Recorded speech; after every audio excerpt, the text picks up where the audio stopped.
And good morning, Hoosier fans, and welcome to another edition of Hoosier Morning After. This is Hoosier Morning After Miami of Ohio. Last night, your Indiana Hoosiers go on to beat Miami of Ohio 86-56 in a game that was a bit of a slow start, a game that, yes, we can expect, and one that I think Hoosier fans are a little programmed to see. Makes us nervous nonetheless, because in past years when we've had big games and big wins and we have a lesser opponent or a game that we should win immediately after that, we've had some letdowns in play, and those games have been closer than they should be. And maybe you got a little nervous. I did, maybe a little bit at the beginning as well, but in the end, as they like to say, water finds its level, and the Indiana Hoosiers took over and took care of business and put things away.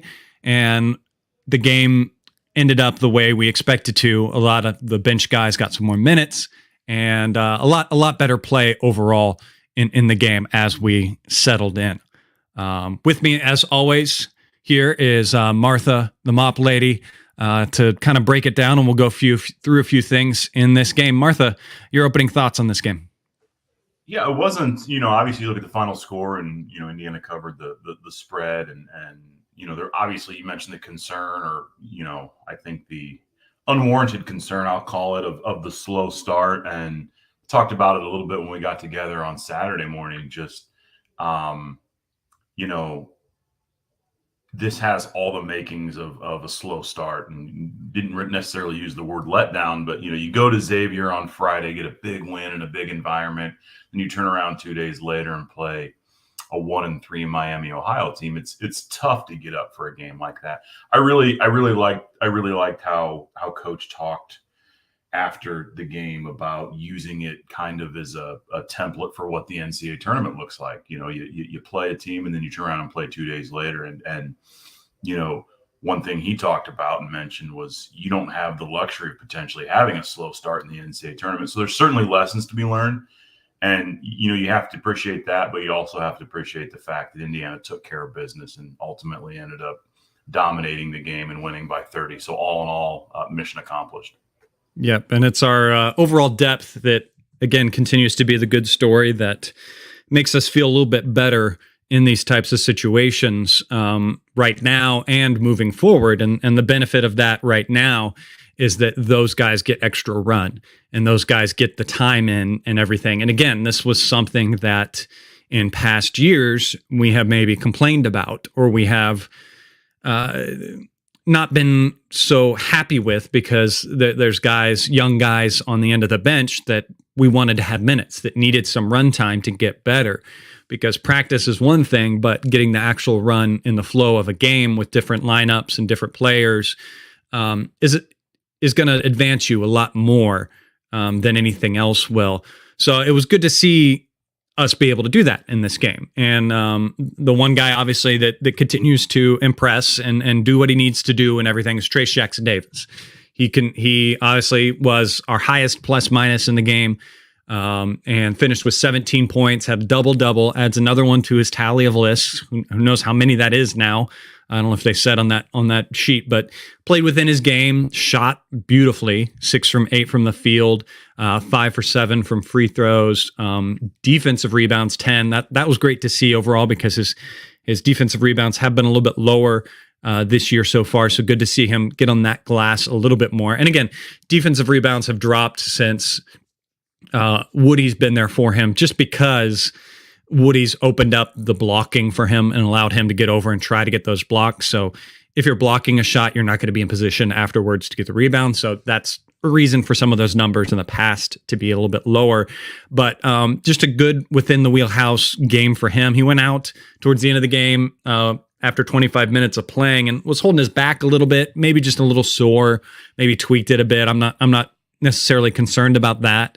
We've got 2 lighter games coming up that he can play a little bit just to stay warm and keep his skills going. But I hope to see him out of those games and under 20 minutes. I hope to see in these next 2 games coming up. But what did you see out of Trace last night? Yeah, I thought that it was nice. We only had to play him 24 minutes, but you look at his line in those 24 minutes, 6 of 8, and 16 rebounds. I checked out his, I was checking out his season stats. How many shots do you think he's missed all season?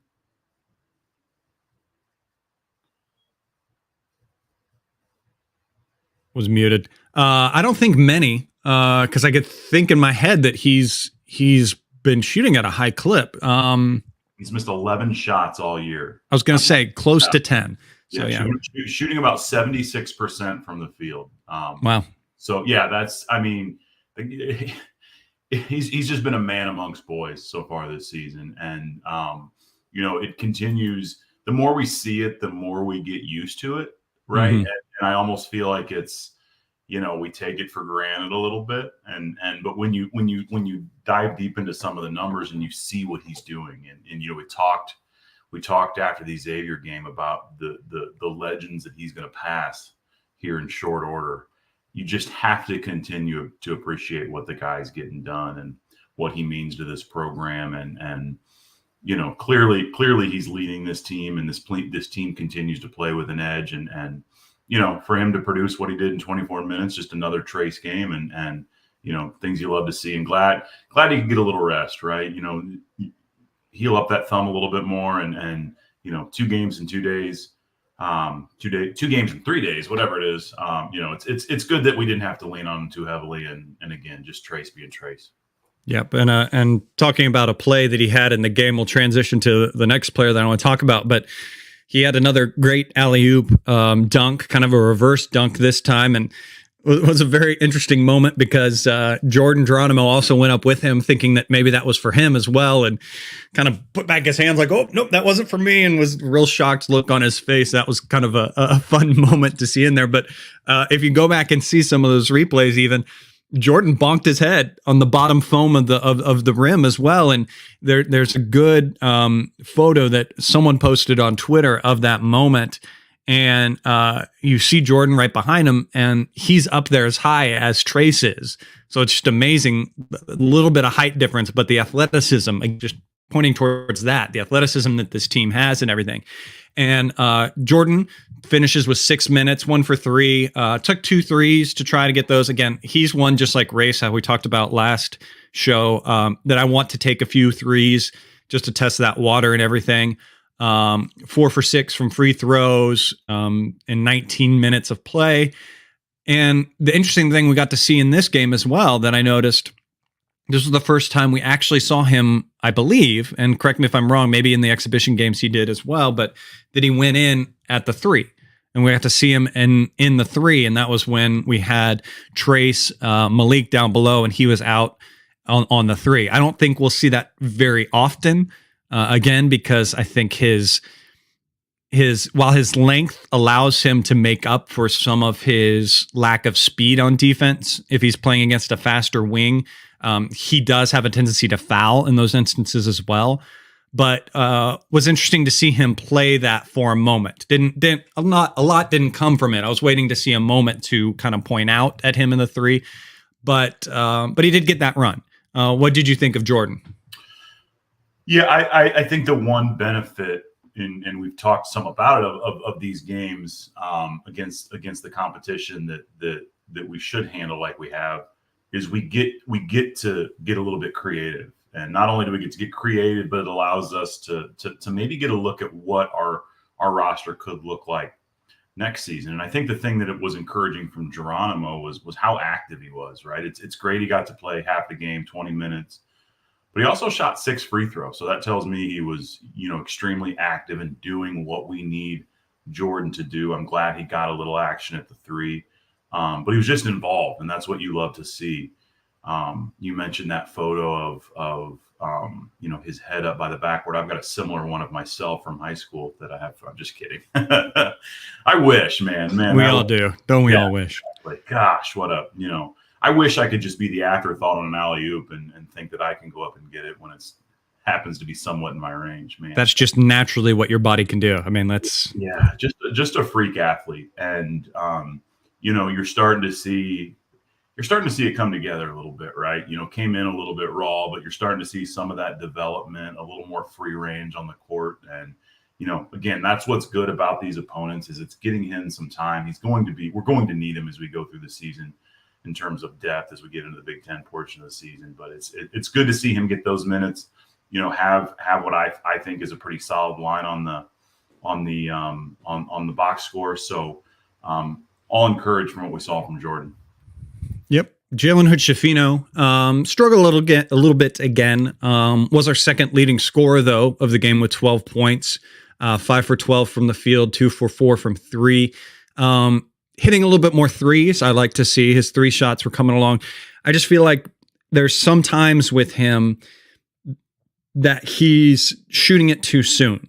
He's looking for his shot. He's looking for that shot a little too soon in the run of the offense. Now, I don't mind that occasionally because you want to keep the defense on their toes, the opponents on their toes, because if you're going to play the same way and with the same tempo on each possession, the defense knows what they're looking for. And an occasional quick shot, if it's got a decent look, and he's like, he has his mid range that he can usually make. He hasn't been making as well, but I don't mind that within the rhythm of the game occasionally, but I still think he's trying to force things. Now, the one benefit of that is he has kind of a short-term memory in those instances. You never see those slumps bother him. There are other players that IU has had in the past that missing those shots and not finding their rhythm, you would see them try to make up for that on the other side. And maybe they get a few more fouls or in a fouling situation on defense, but he stays locked in on defense. And again, that's what's keeping him on the court with those misses and just his overall skill and what he can bring. But he stays even keeled and even head. And he is that an emotionless kind of guy. And something that I have noticed as well with his game, and I'm only drawing this comparison as far as what he can do and the ease that he makes these plays look. But he's got a similar kind of Romeo Langford situation where he is smooth with the ball and his size and what he can do with it. And we've seen in these last 2 games where I don't think he gets as many whistles as other players might get because he is so smooth and so strong and physical with his game that he can fight through it, whereas other players may be affected by that contact a little bit more. I mean, that's a good thing to say that a freshman is ready for that kind of situation. But I think that's something that maybe he will adjust as the season goes, and we'll see a little bit of those shots go in through those contact plays, and maybe a few calls might come his way as we get going. But what is your kind of thoughts of Hood-Schifino right now? Well, to steal a line from Miller Kopp, sometimes freshmen are like chicken. You just have to let them marinate a little bit, right? That was great. Love that. And we learned again, if anyone noticed, that line was edged on from Race Thompson, gave him the word chicken to try to say in the post-game conference, which is pretty funny. Hilarious. If you haven't seen that, it's around on Twitter. It's great stuff. I love the humor on this team, and it just to me it just speaks how together they are. But there's some truth to what he said, right? Freshmen are going to go through, highs and lows, and I'm not saying this is a low, but to your point, it seems Jalen's now shooting just a tick over 30% from the field, about 30% from 3 on the season. So he does seem to be forcing some things a little bit. To me, it seems like he I don't want to say he falls in love, but he takes a lot of mid-range jumpers, and with his size and body, you'd love to see him take it to the hole a little bit more. But again, he's still finding it. We're talking about 4 games in to his freshman campaign, and it's not like it sticks out like a sore thumb. It's not to a point where it's like, man, he's forcing it to an extent where it's causing us problems, right? It's over the course of the game, and it's just him not finding it. But it's a guy that you feel confident that at any second he can work himself through that and regain that shot that we've seen a little bit. So not a huge concern. I think using some of these opponents over the course of the next week over Thanksgiving, obviously next week, we've got a couple games before North Carolina, which is going to be a big one, obviously. But using the 2 games this week to kind of find it, to kind of settle in. You've got 2 lesser opponents where, hopefully he can regain some of that confidence from the field and take that into North Carolina. But again, I'm not, we sit here 4-0, so it's not to the point where I think that it's causing a huge concern. I think it's just a freshman working through some things and still finding it. So that's kind of where I'm at with Jalen. Yeah, yeah. And without looking at the stat sheet, don't look at the stat sheet. Asking you a question. So plus minus wise, obviously not the most perfect stat, but always a fun one to look at. Trace Jackson Davis, obviously with our highest one, he almost always will have the highest. Then our next one is Tamar Bates, and then I'm going to ask if you can guess what the third one is, if you haven't looked at it yet. You might be muted. I am. Thank you. You said it was Trace, and then Tamar, and then Tamar. Are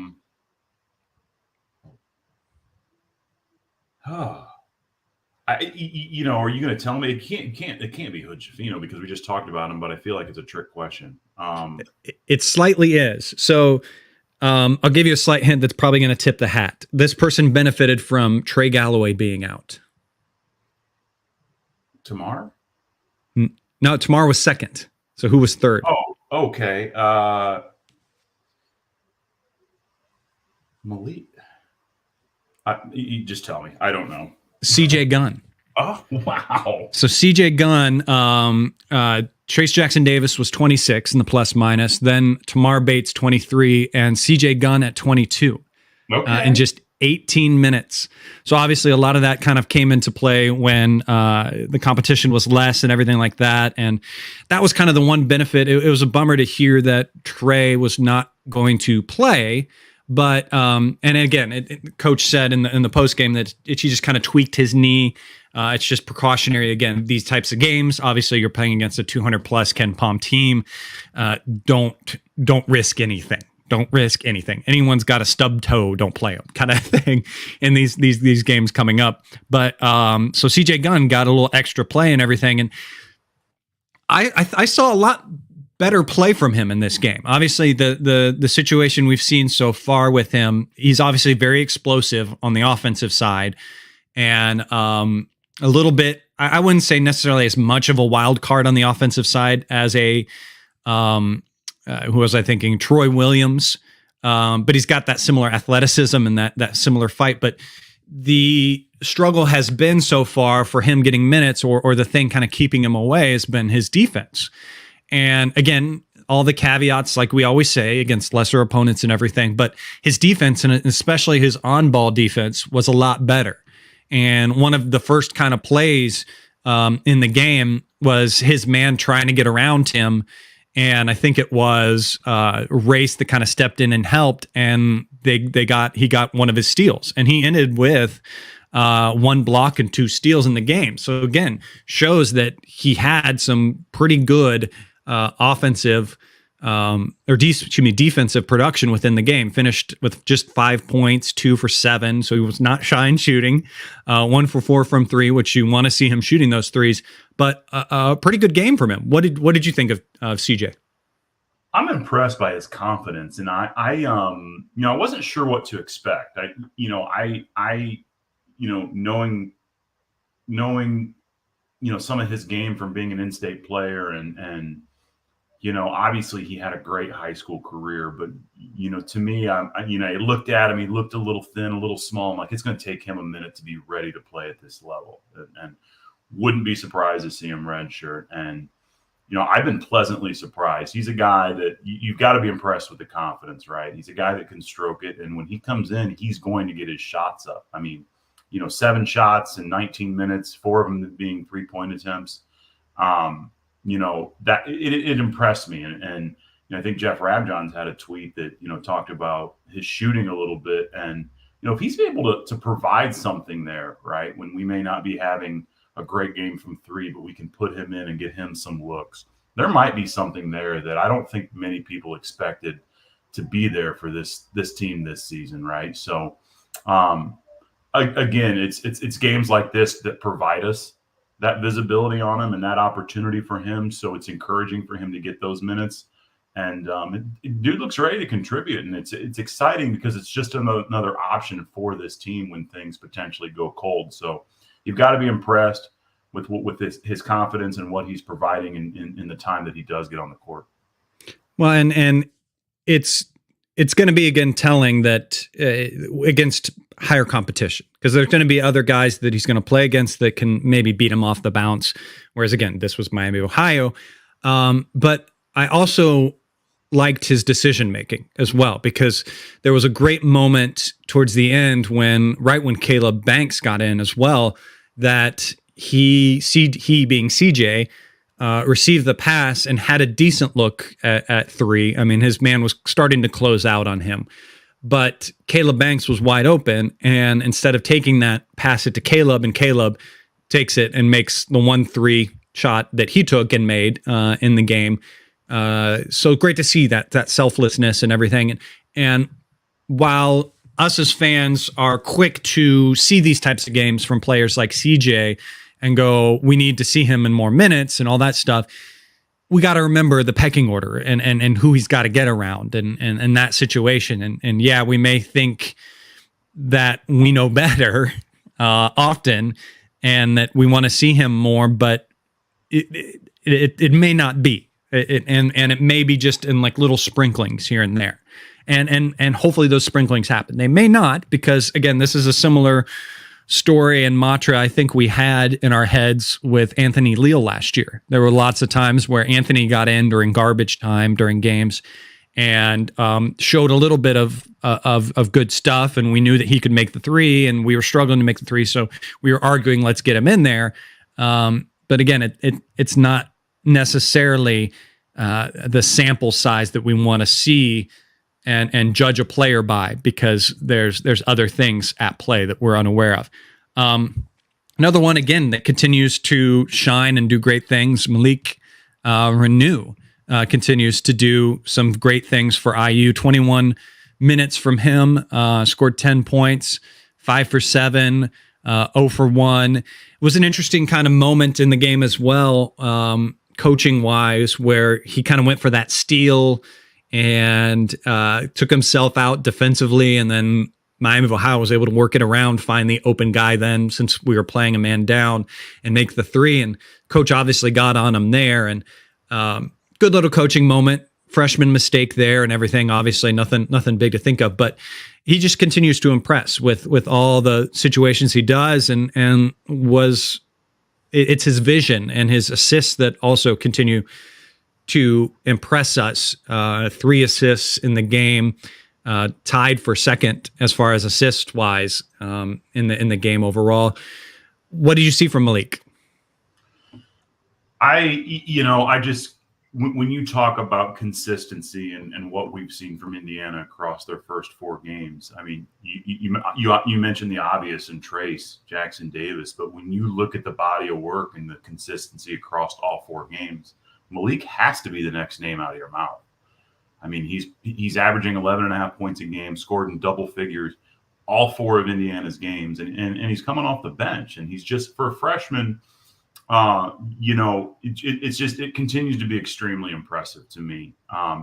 It's not like he's playing the guard position. He's battling against oftentimes guys that have been around for a while. I mean, you look at who he went up against Xavier, and it just continues to produce in the minutes he gets, and plays with passion, plays hard. That's the one thing you like about this squad. We talk about how together they seem, and now you're talking about 2 games and 3 technicals. And while there could be some, and I don't want to jump ahead, we might have been getting ready to talk about that, but while there might be some concern there, you also have to kind of appreciate with the passion that this team's playing with. It seems like they're playing with a purpose, and Malik is a massive part of that.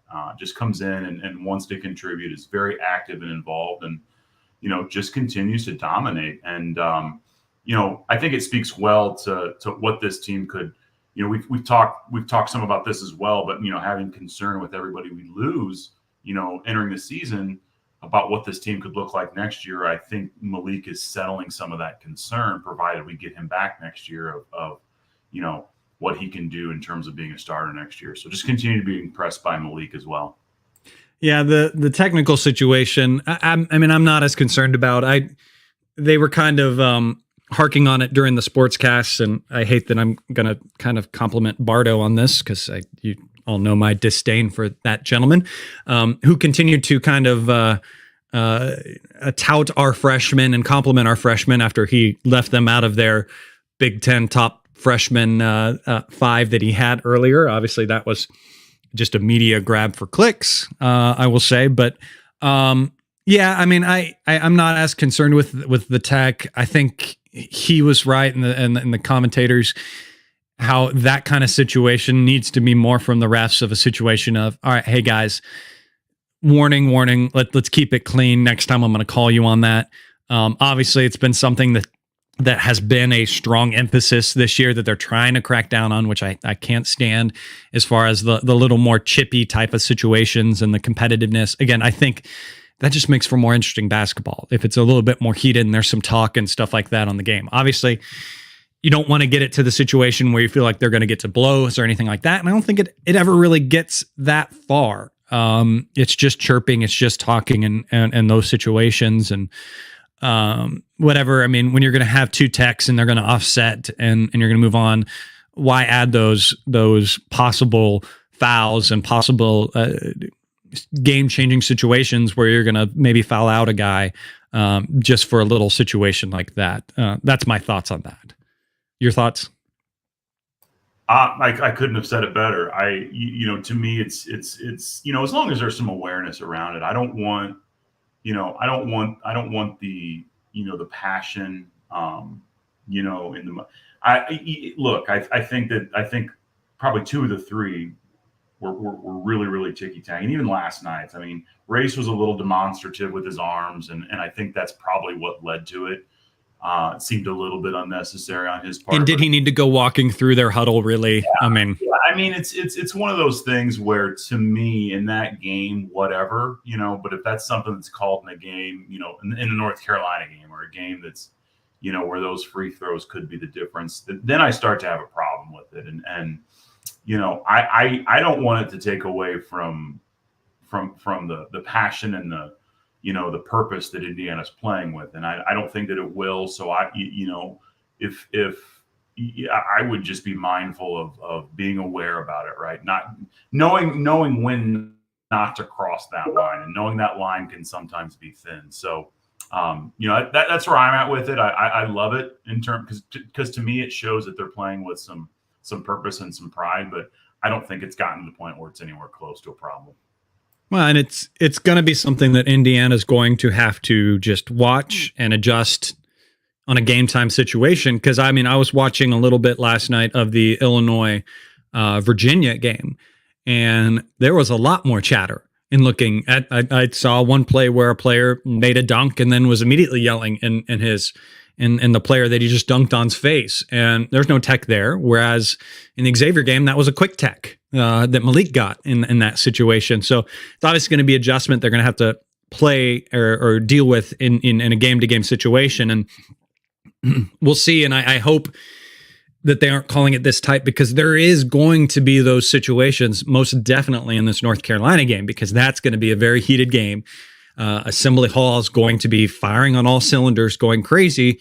And if they're going to call it that tight, there's going to be 3-4 technicals in that game. Easy. I'm not calling it to Indiana. I'm not calling it to North Carolina. But if it is going to be as tight as this, then that's what I would forecast coming in that game. And that doesn't need to be. But moving on, another interesting thing that I kind of looking at the stats of this game is that I think Xavier Johnson had a decent game, but I think he kind of had a smart game. And it was interesting when I looked at his stat comparison from the first half to the second half. He had 11 minutes in the first half and 14 minutes in the second half. But in the second half, with all those minutes, he didn't shoot a single shot. He had three free throws that he took from fouls and other situations. but just kind of stayed in there and impacted the game as far as assists and commanding things, and just doing what he needed to, kind of taking. And I hate to say it because it sounds bad to say it this way, but took the game off from a situation of it feeling like it needed to be on his shoulders, but stayed in there and impacted the game. What did you see from X? Oh, you got yourself muted again. Yep. See, actually, I wasn't. I knew I was muted. I just couldn't find my mouse. I've got like, where the heck is the pointer? So I'll get better. Yeah, I think listen. I think that's a game that we didn't need primetime X. So, but all the while he kind of played within himself and did what he needed to do. I think that when you look at his line, 2 for 5 from the field, 3 for 5 from the free throw line to finish with 7 points, 5 defensive rebounds, and 1 turnover with 4 assists. You leave happy with that. IU wins by 30 points, and he did what he needed to do, and he was the X we need. I mean, there's going to be games where we need him to step up. It's those games where he forces things where I think that we get, we have concern with X, and that certainly wasn't the case last night. So you look at what he did for us against Xavier, and then you look at what he did for us last night, and I think that, you can start to look at maybe those early season games were the outlier, where we had maybe just a touch of concern, and now he's kind of finding his groove, and we're gonna get the X we know and love. Yep, and Miller Kopp had a little bit better of a game, found his rhythm, made a few shots. The interesting thing to see in that game is last night as well with Miller Kopp is that he was able to kind of do the little drive, and he had a few little drives here and there. Not the biggest strong suit in his armory, but something that if he starts making it at better clips, something that comes for shooters like that players have to honor. That 3-point shot, so he's going to have chances to dribble around and go in for the 2. I always still lean towards wanting him to at least look for that shot at first, not receive the ball thinking I'm going to shot fake and go in and get a 2. But decent enough game. What did you think of Miller? Yeah, I think you put him in kind of the same category as X. It was nice to see him knock down a couple 3-pointers, and go 4 for 7 from the field. It's starting to get the feel like we've got 6 or 7 starters, and it's almost like at this point Miller and Ray start by default, right? And you look at the end of the game, and they're getting out of the starters, they're getting the 2 least amount of minutes, and generally on average, and it held true yesterday. Miller had 18 minutes, Race had 16 minutes, and then you've got guys like Malik, Tamar, and Jordan who are playing 20 plus minutes. So all the while they're giving us that steady senior leadership that we need. Obviously Miller went through a stretch against Xavier where he was cold, but that follow-up games where he was knocking, he started up almost 10 for 10 from 3. So, he's had a really solid start to the season. Race just continues to be a block, and you love to see what you're getting from Miller, because if he can knock down 2 to 4 threes a game, I think Indiana is going to be in really, really good shape. Yep. And the one heartbreaking moment of the game, I do want to point out, and I hope it's nothing big for him, because he's got these next 2 games coming up where he could see some minutes. As Anthony Leal gets in there finally at the end of the game and rolls his ankle. I hope he's okay. Hope he comes through it and everything like that. But nothing but the best for that kid moving forward and everything. Not much else to kind of go through in this game. Any other moments or players or anything you want to bring up? Yeah, I think we talked about CJ Gunn. I was also in the limited minutes really impressed with Caleb Banks, and I think it bears mentioning because you look at him and CJ Gunn, and CJ played 19 minutes, finished with 5 points. Caleb Banks played 6 minutes and finished with 6 points, and knocked down his 2 field goals, knocked down his only 3-point attempt.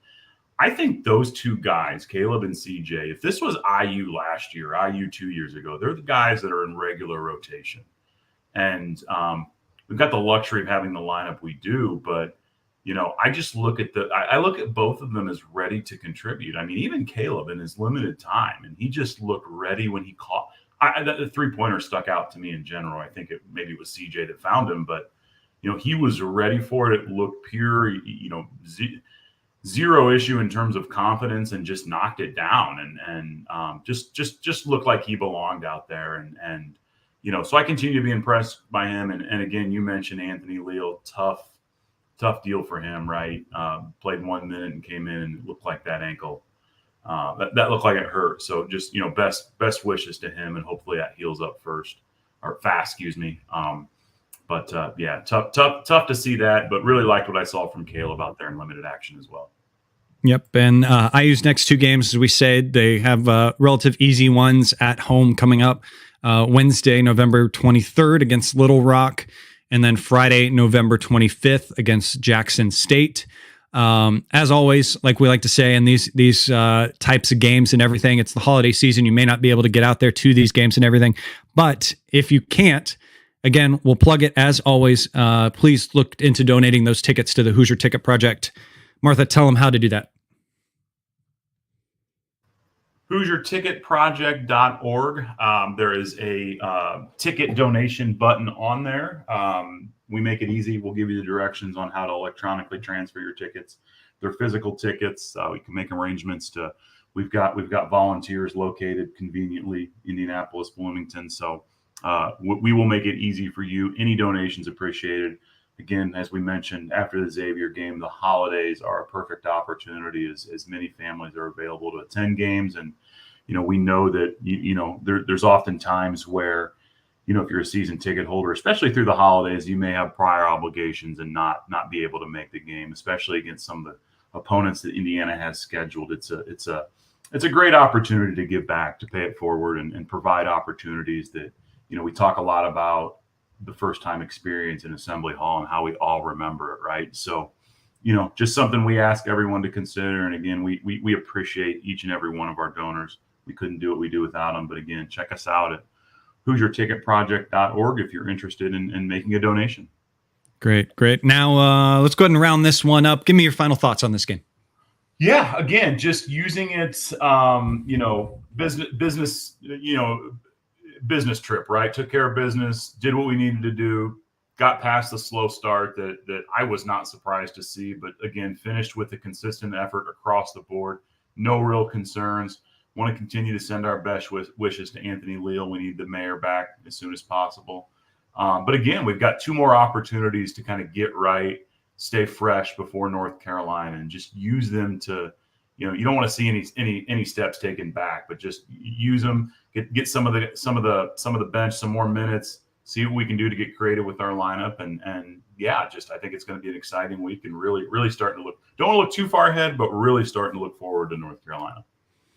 Yep, that's a fun one coming up. That's the big one. I think even I would argue, and again, I'm biased, but I would argue that that's one of the best games of this season is that North Carolina game. But coming up on the biggest bar night of the year, the Thanksgiving Eve, is the next time Indiana will play at 6:30. It's on BTN. So if you're out at the bars, have them tune it in and watch along. Hopefully IU, again, like we said, takes care of those minutes the way they should. Guys stay healthy and don't play too crazy in those minutes.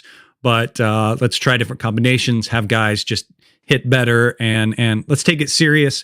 Let's still have some fun, and let's do what we do out there, Hoosiers. So that's going to do it on this edition of Hoosier Morning After. Thanks for joining us, guys. You can always follow us on Twitter. My name on Twitter is @GeneralChadwick. Martha the Mop Lady. It's an easy one, @Martha the Mop Lady. Special thanks for tuning in for us, watching live on the YouTube stream if you're here with us. If not, go on over to YouTube, subscribe to that channel, like the videos. We appreciate that very much. We'll be back again on Thursday morning with a special Thanksgiving edition of Hoosier Morning After. Thanks as always to Bob Thompson for producing the music you hear on the show.